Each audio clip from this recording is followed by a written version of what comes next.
Hi everyone, this is Aaron with LockNLube, and today we're going to talk about taking the existing coupler off of your Milwaukee Grease Gun so you can place our LockNLube Grease Coupler on.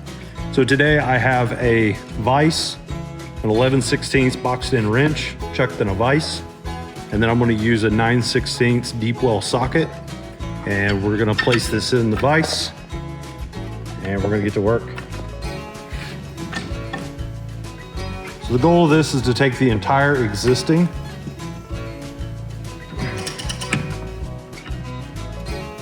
coupler off. It is going to take a little bit of effort to get off, but once you get this broken loose, it should come right on off.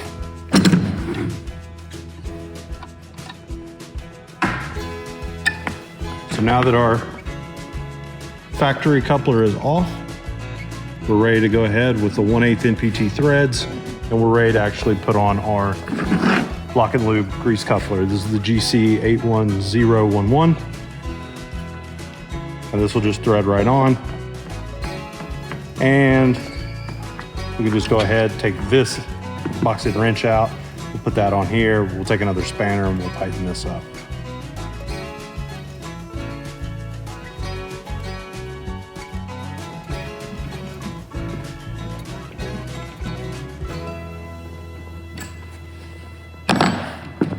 So we're good to go.